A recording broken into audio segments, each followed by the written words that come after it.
oímos y lo ponemos todo adentro de una bolsa, pero luego cuando queremos recordar los conceptos tenemos un problema, que todo está mezclado.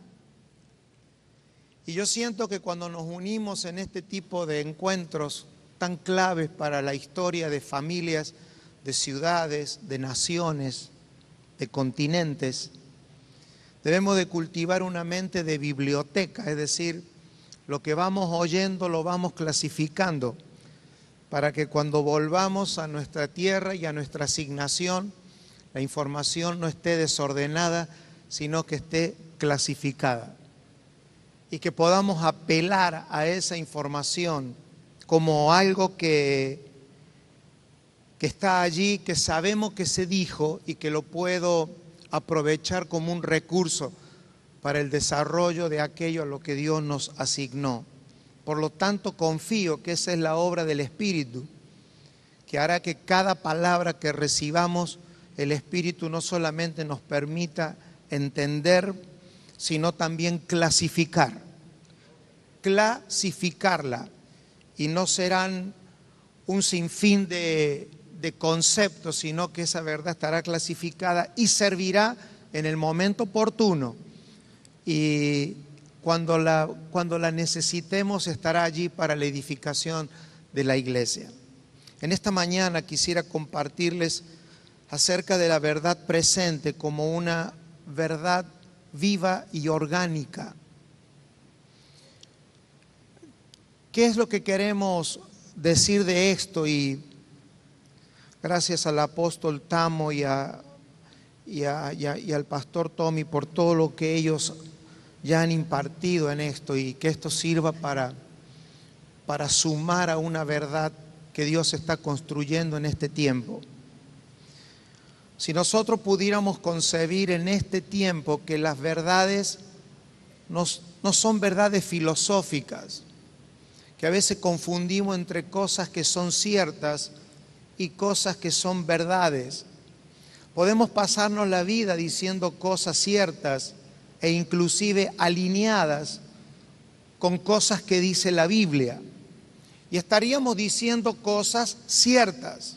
Nadie podría refutar algunas cosas que decimos, pero no estamos aquí para oír cosas que sencillamente terminen siendo ciertas, sino que venimos acá para que las cosas ciertas se conviertan en verdades presentes, porque las verdades presentes producen algo que las cosas ciertas o escrituralmente demostrables no siempre pueden hacer, que una verdad presente gobierna determinaciones. Una verdad es presente si gobierna y si produce una generación gobernable.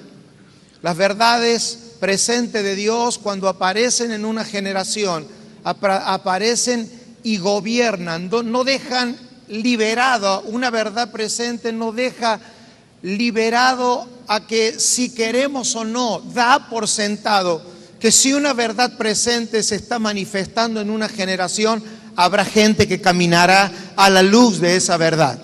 O sea, Dios no está pensando en nuestra libertad, Él está pensando que en este auditorio hay personas que caminarán a la luz de lo que Él está hablando.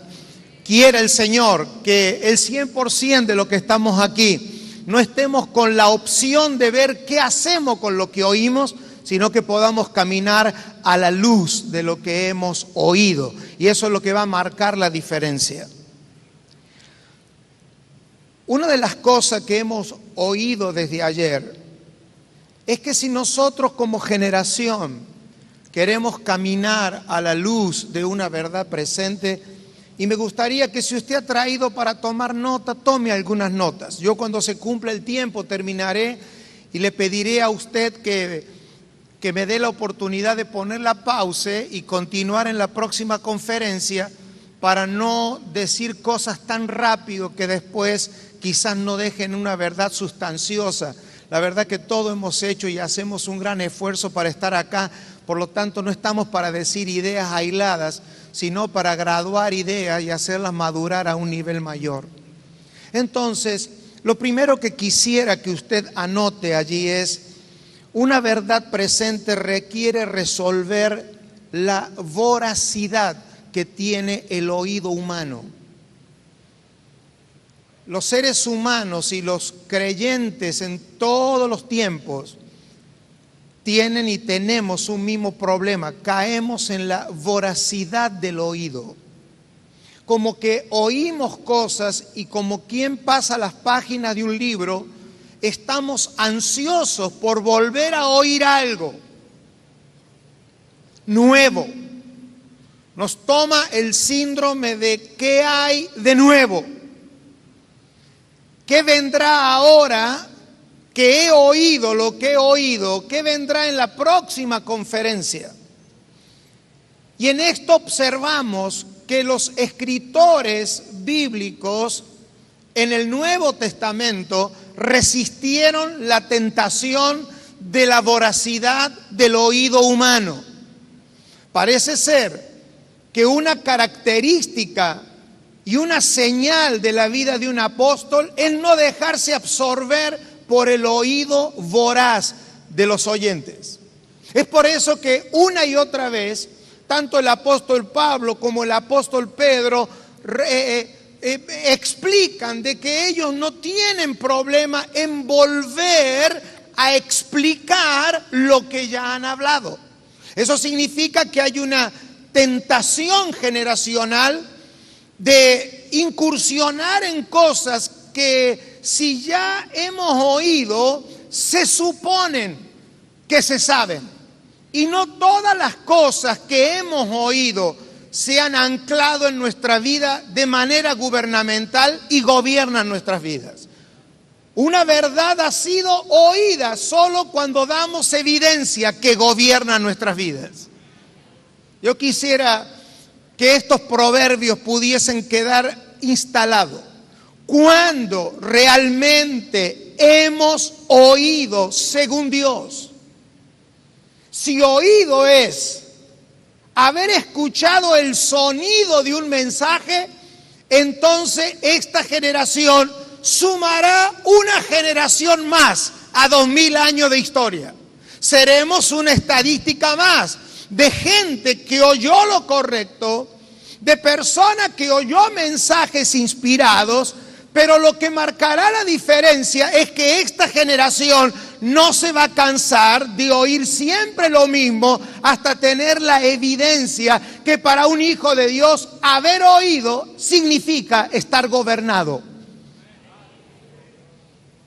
Yo, por favor, yo sé que cada uno de los que exponen tendrán un deseo de parte de Dios. Y a mí me gustaría que usted, aun cuando vuelva a oír los audios y ver los DVD, que ningún concepto de todos los que se vierten se pueden escapar. Si usted pudiera ayudarme a mí y repetir conmigo que esta generación no debe dar por oído algo que no lo está gobernando. Falta de gobierno debería de ser idéntico a no haberlo oído nunca. Es preferible decir, no tengo ni idea de quién fue Pablo. Sería honroso para una generación decir, ni siquiera sabía que existía Biblia, si la palabra de Dios no está gobernando nuestras vidas. Parece un extremo, pero los extremos nos ayudarían a anclar una verdad. Yo no estoy presentándole a la verdad presente un enemigo, pero sí un rasgo peligroso. Y lo voy a volver a repetir por tercera vez, la voracidad de los oyentes. Entonces, en el ánimo de querer siempre estar avanzando en decir cosas nuevas, podríamos caer en el error que lo obvio se convierta en la verdadera necesidad de una generación. A veces nos encontramos en la realidad de nuestras iglesias, de nuestras congregaciones, cosas que nosotros le llamamos obvias. ¿Pero cómo? Usted nunca oyó eso. Sí, lo oyó. Y el problema no es que no lo oyó. El problema es que lo que oyó no está gobernando. Y esa es una labor clave del Espíritu. Si nosotros pudiéramos definir humildad en el asunto de oír la verdad presente, deberíamos de decir que humildad es saber cuándo realmente yo he oído la voz de Dios. Es por eso que la diferencia entre el antiguo pacto y el nuevo pacto es que en el antiguo pacto oír era un asunto de sonido. Pero en el nuevo pacto oír es un asunto de obediencia y de gobierno. Nosotros hemos oído aquello que realmente obedecemos. Nosotros hemos oído aquello que gobierna nuestras vidas de una manera soberana. Una de las aplicaciones para verdad presente es absoluta soberanía de Dios. Dios, cuando habla verdades presentes, no supone que nosotros hemos de pensarlo y ya veremos. Las verdades de Dios son soberanas y aparecen en una generación para gobernar. Entonces la gobernabilidad de los pueblos a la voz de Dios es determinante para que una verdad presente se manifieste.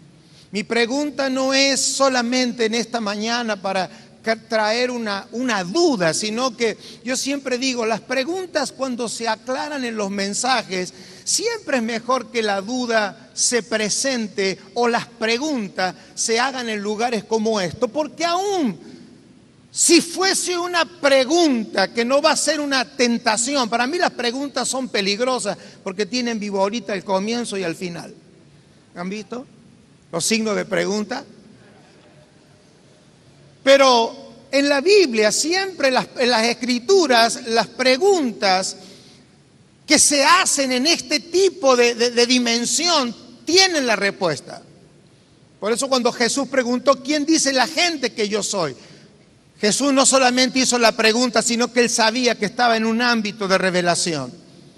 Entonces mi pregunta es hoy, ¿cuándo será el momento en el que lo que oímos terminará gobernando una generación?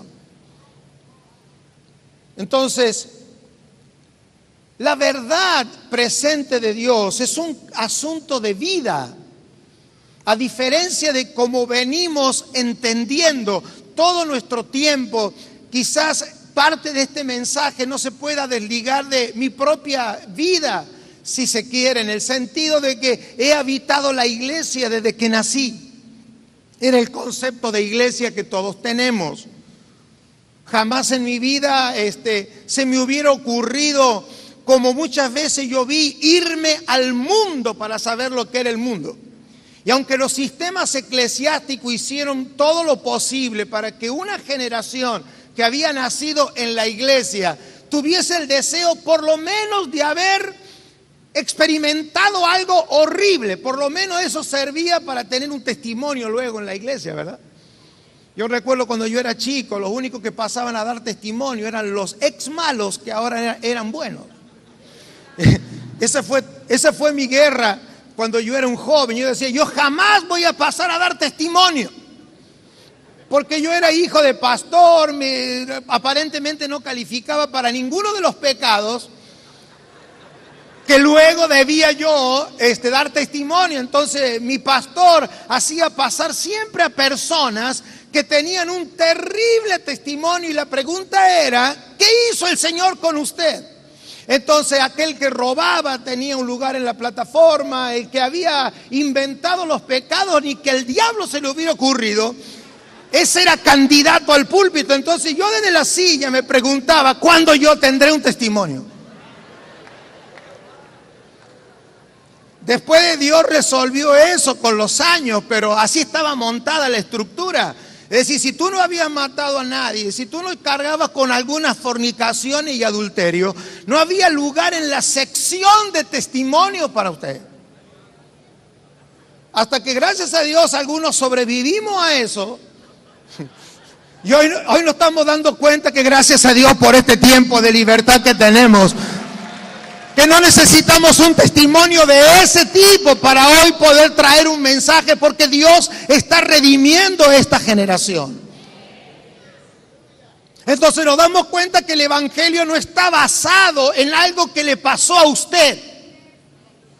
Que el poder del evangelio no está demostrado de dónde usted estaba y a dónde usted está, sino que el poder del evangelio radica en aquello que Cristo llevó en la cruz, aquello que Él produjo en su sacrificio. Entonces es maravilloso saber que lo más importante no es lo que a usted y a mí nos pasó. Que usted no necesita un testimonio mayor que el que ya tenemos en Cristo.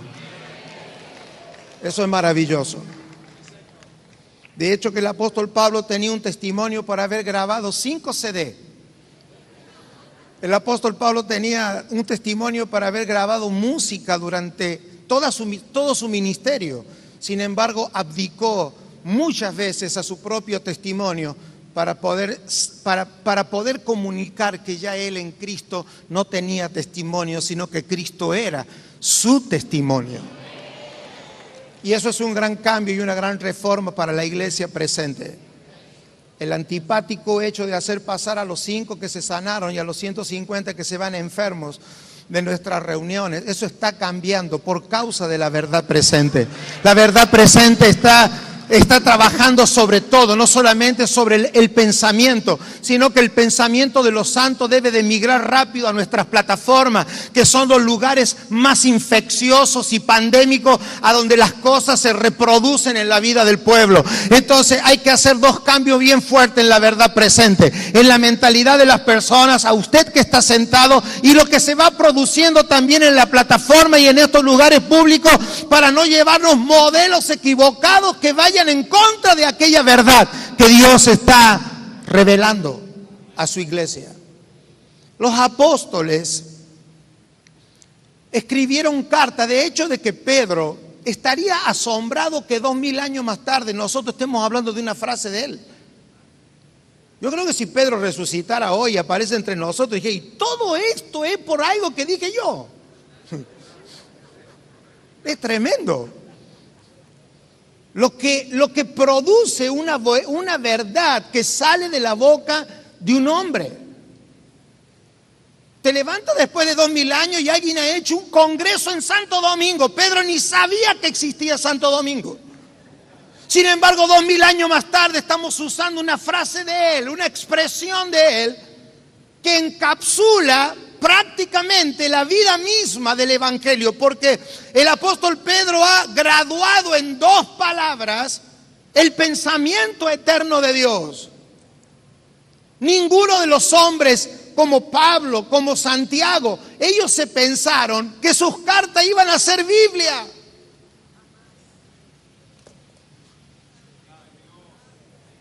¿Usted se cree que Pablo, cuando se sentaba a escribir en una cárcel, decía, estoy escribiendo la Biblia? No. Fueron 100 años después de Pablo que un sobrino generacional de él encontró alguna de sus cartas y con gran criterio las ordenó de mayor a menor, y hoy usted tiene una Biblia. Pero Pablo nunca se ocurrió pensar, y qué bueno que así fue, porque yo creo que si él se hubiese puesto a escribir la Biblia, hubiese escrito otras cosas. No se hubiese centrado tanto en lo que se centra, que son la problemática que crece la gente. O sea, las cartas apostólicas están llenas de comportamientos mentales de cómo reacciona una generación ante una verdad presente.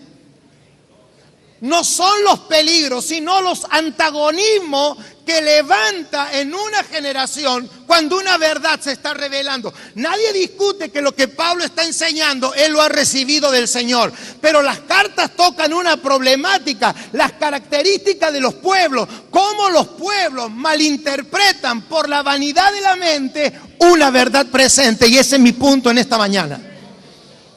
No son los enemigos de la verdad presente, pero sí son los riesgos de la verdad presente. ¿Cómo tú puedes enseñarle a la gente que Cristo es el don de Dios y tienes una iglesia que tiene problemas con los dones?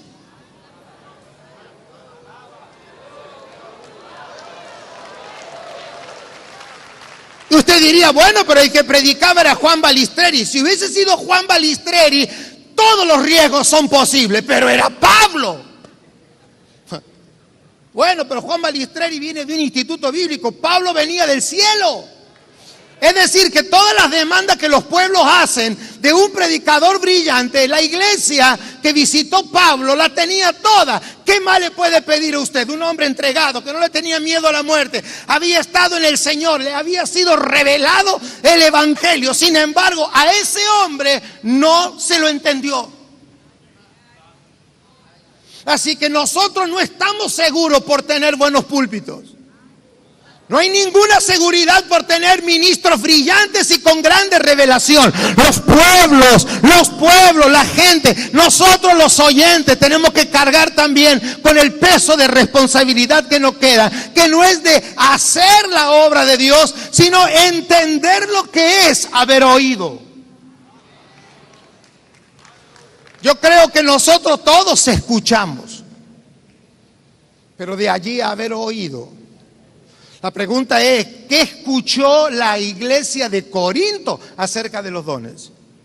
Y escuchó lo que todos los pueblos por 2000 años hemos escuchado, lo que queremos. Lo culturalmente aceptable. Yo sé que esto no nos gusta, pero son muy pocos minutos que tenemos acá. Este reloj es tremendo. Es un juez inapelable. Yo oro y no se para. Se ve que no hay que orar.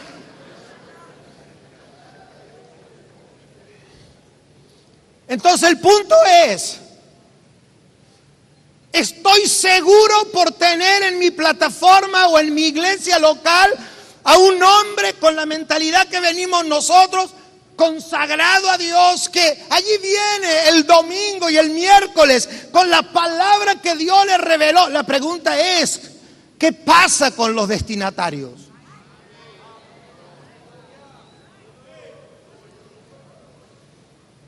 Porque si la verdad presente es un asunto de púlpito, estamos arruinados. Por favor, definámonos y no perdamos más tiempo. Ahora, si la verdad presente es un asunto de generación, entonces las cosas van a ser diferentes. Es por eso que David, siendo un hombre brillante, se murió David y todo terminó. La palabra dice, y David sirvió su generación y dio corrupción. El original dice que se pudrió con sus padres. Mas hablando del hijo, sirvió a su generación. Y la diferencia entre el hijo y David es que el hijo no se pudrió, que el hijo no se echó a perder. Es decir, la idea es que haya una generación en la tierra, que aquellos que sirven como los que oímos no nos corrompamos y no nos echemos a perder, que el producto dado por el Espíritu encuentre el envase correcto, porque nadie te compraría un perfume de $1000 en una lata de Coca-Cola. Es decir, recipiente y producto deben de estar a la altura para no corromperse en medio de una generación, y esa es la generación que va a consumar el propósito de Dios. Sí, porque la historia reciente dice que los pueblos tienen una alta demanda sobre sus líderes, y está bien que así sea. Pero hay un tema diferente en este tiempo. Es que estamos asumiendo responsabilidades generacionales. Y los pueblos, las personas, los hijos de Dios, estamos entendiendo cosas en esta generación que vamos a preservar la palabra. La pregunta es, ¿a quién le vamos a cobrar la vianda que Pablo no pudo dar, que la tuvo que cambiar por leche? ¿Quién? ¿Es que Pablo no tenía revelación de Dios? Sí, pero cuando llegó al ámbito debió cambiar por un asunto de vida, y esa es la diferencia entre un padre y un predicador. Que como predicadores decimos lo que queremos en el ámbito que queremos, pero los padres administran la vianda.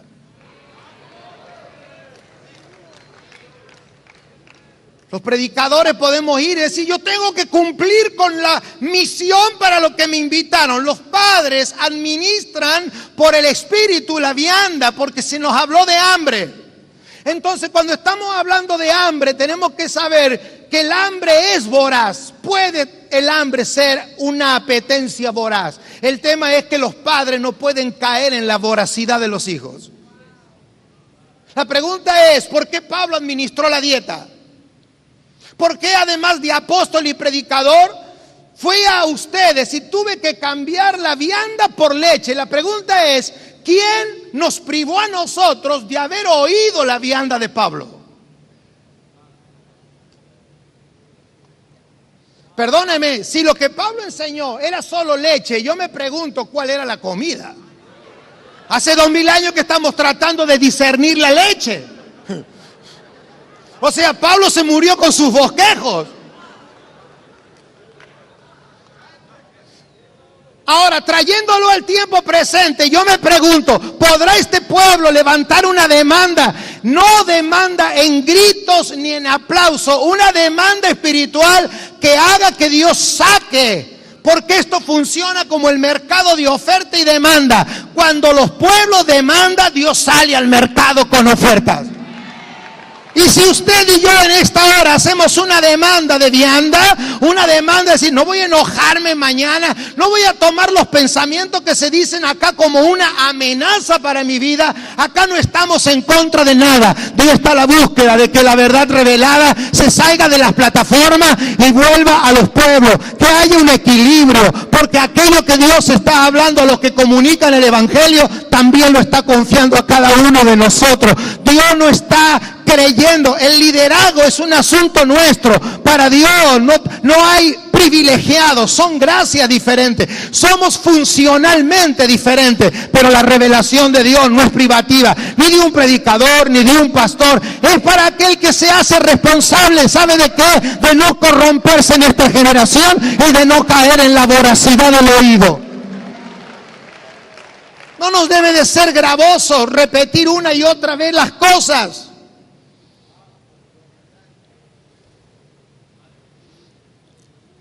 Mi máxima que quisiera de manera audible decir es: oír sin ver es no haber oído.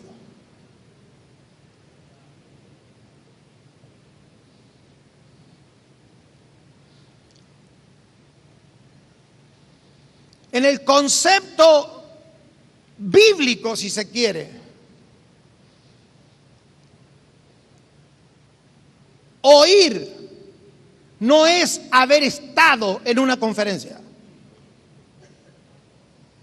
No es haber estado con alguien que habló. El concepto de oír incluye ver.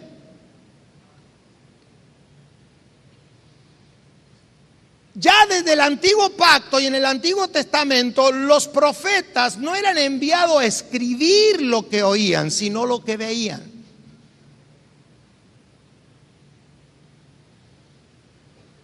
Jesús mismo se encargó de decir: mirad cómo oís.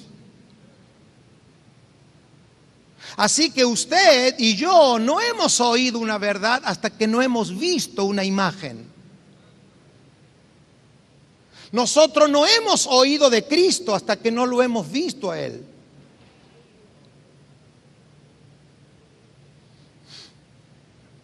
Nosotros no hemos oído de pureza hasta no haber visto la pureza. Nosotros no hemos oído nada acerca de la iglesia si no la hemos visto, porque el oír en Dios incluye ver.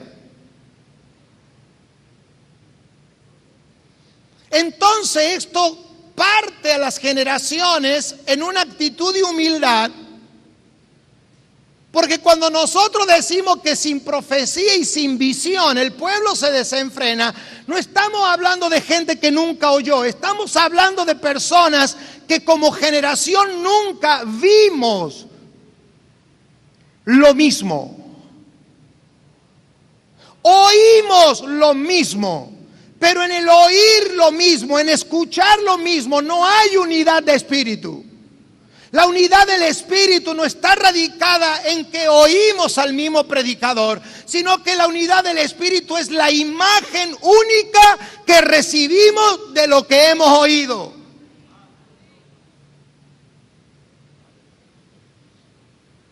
Una máxima para la verdad presente es que la verdad presente no es algo que usted sencillamente oye como un sonido.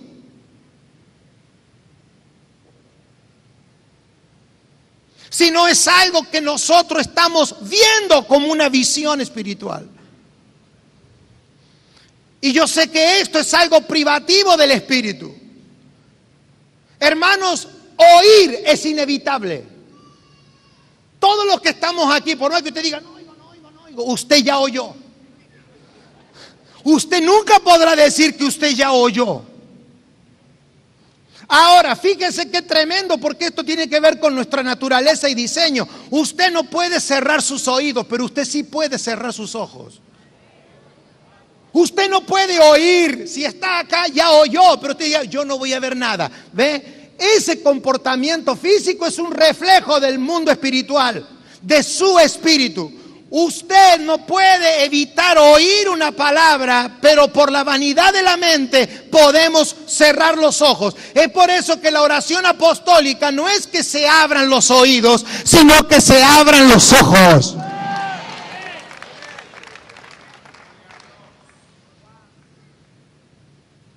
La visión, por favor, anótelo porque vamos a volver a estos conceptos. La visión es la graduación del oído. El escritor a los Hebreos dice, es necesario que con más diligencia atendamos a las cosas que hemos oído. Puntualmente, ¿cómo yo puedo atender diligentemente más algo que oí? La manera de mejorar el oído es verlo.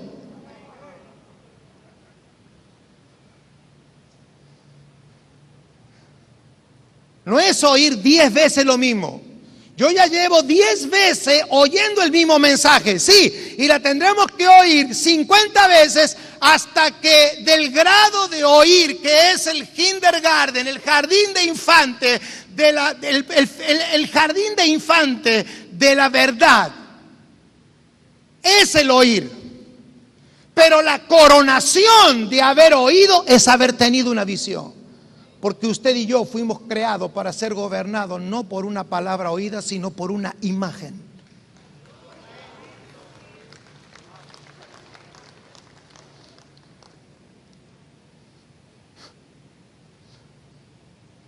Quizás esto también, como algo colateral, nos dé a entender por qué la idolatría es tan poderosa en la tierra. Y usted se puede enojar, pero sí un pedazo de palo, pero es un pedazo de yeso. Sin embargo, tenemos que rendirlo ante la evidencia que alguien con un pedazo de palo paseando por la ciudad lleva más gente que nosotros gritando en una conferencia. Aborrezco decir esto y reconocerlo, pero la verdad merece ser dicha. Y nosotros nos cansamos de reprender y de atar la imagen, pero es que la imagen es algo que se hizo porque alguien oyó algo. Y tengo 8 minutos con 59 segundos para terminar la idea, así que por favor lloren rápido. Si hay algo de que arrepentirse, comience ahora.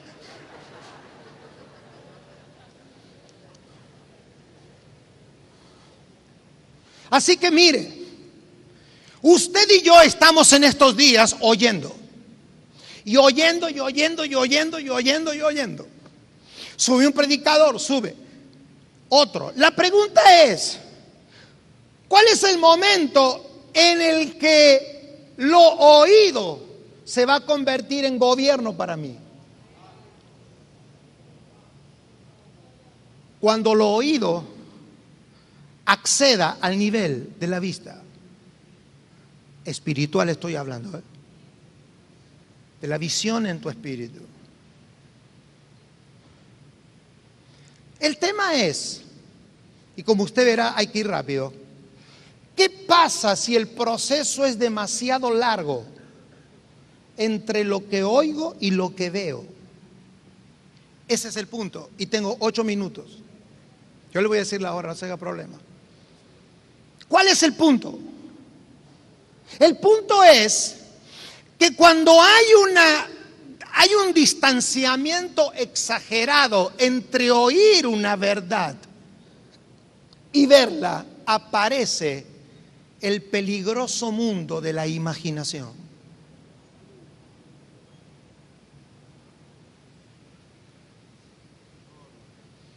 Ahora, yo quiero que usted se relaje, porque usted no inventó esto ni yo.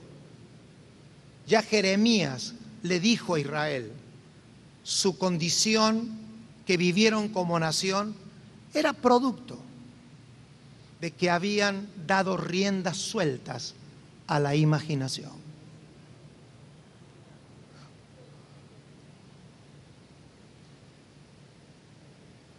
Entonces, usted y yo podemos aplicar este principio a todo. Usted dígale algo a su hijo y no le explique bien de qué se trata el asunto y deje librado a la imagen, a la imaginación de su hijo lo que usted le quiso decir.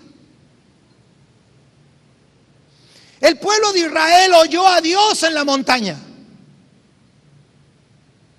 1680 años más tarde, aquella voz que había transformado el rostro de Moisés, el pueblo había dado tanta rienda suelta que cuando aquella imagen vista en el monte apareció en Cristo, en 1680 años, un pueblo se imaginó lo que quiso de lo que era Dios.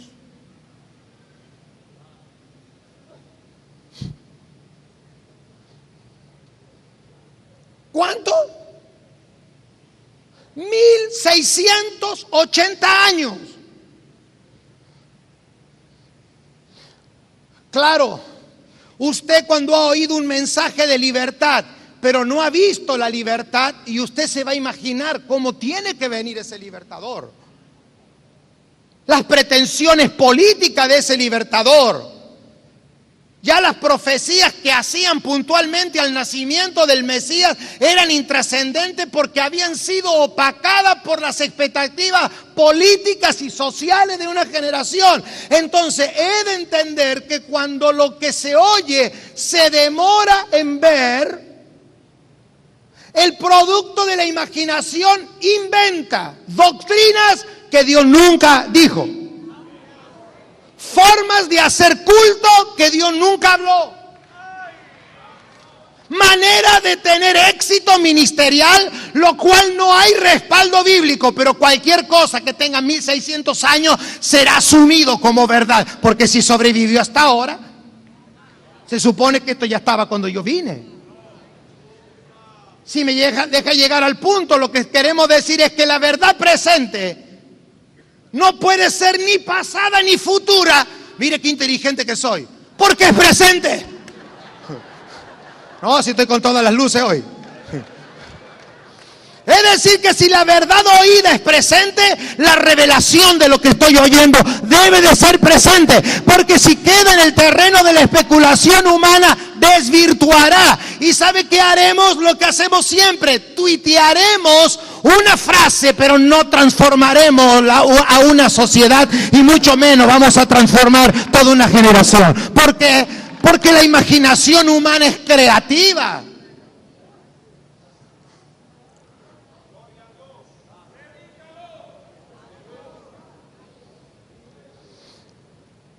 Es la responsabilidad de mí y mi generación, por la palabra que estamos oyendo, pedir al Espíritu del Señor que abra los ojos del entendimiento para detectar en qué cosas personal y generacionalmente estamos metidos, que ha sido un invento de la imaginación humana.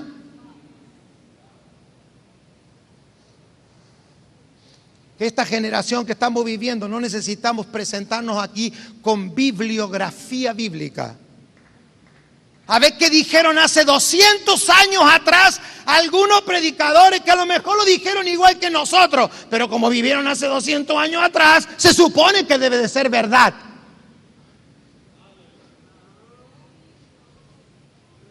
Porque si hay algo que trae la vida apostólica a la iglesia, es que no tengamos temor de poner en tela de juicio un montón de conceptos súper consagrados que tenemos. Si resisten a la tela si resisten, la palabra es a la tela de lo oído y de lo visto por Dios. Si no, debería de ser cambiado.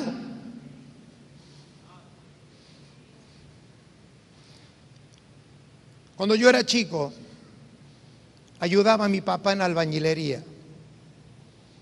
Eso hace muchos años atrás. Y mi papá nos llevaba a los hijos más chicos, yo soy el octavo de 8, a zarandear la arena. ¿Cuántos saben de lo que yo estoy hablando? Nos ponía arriba de un rodillo con una zaranda. Había que echar la arena ahí porque papá iba a revocar.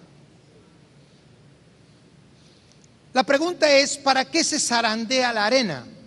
Porque el que está construyendo tiene en mente qué acabado final darle a una pared. Dígame el acabado final y yo le diré el tamaño de la zaranda. La zaranda es una tela que tiene pequeños cuadrados que te permite pasar hacia abajo los granos de arena que no van a entorpecer el acabado final de la construcción. Por lo tanto, cuando planteamos zaranda, no estamos planteando pelearnos.